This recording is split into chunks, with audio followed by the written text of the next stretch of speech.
Na Rympei U ke channel nabynta ki paidbah ke Bri U Hynñiewtrep.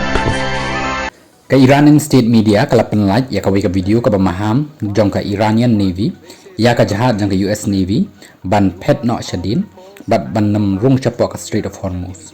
Kani ke wan hadin baka USA haka khatwai tarik jong new banai kala pentip baki artillery ki jhad guided missile destroyer ibakan thop yaka USS Frank E. Peterson Jr.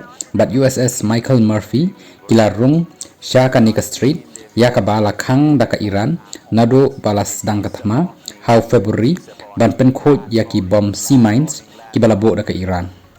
Haka video ki spy jang ke Islamic Revolutionary Guard Corps IRGC kita ki sepa lani ki corps kil maham yaka USS Frank E. Peterson ban leit phai biang no woodwood nakani ki chaka sa Indian Ocean balada kim ngai kin sha ban siat nakani kari Iran.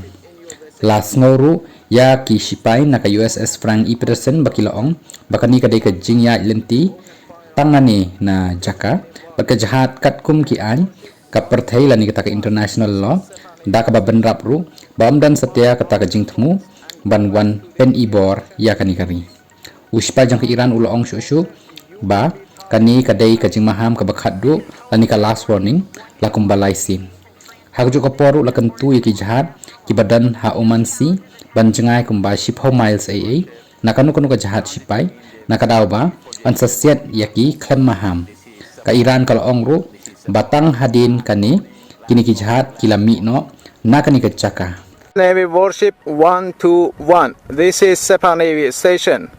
You must alter course and go back to the Indian Ocean immediately. If you don't obey my order, you will be targeted. Out. This is Coalition Warship 121, engaged in transit passage in accordance with international law.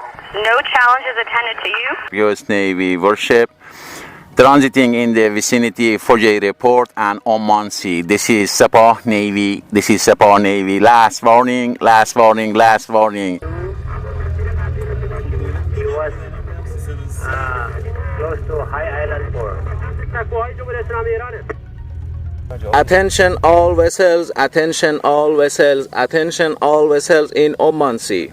This is Iranian Sepa Navy.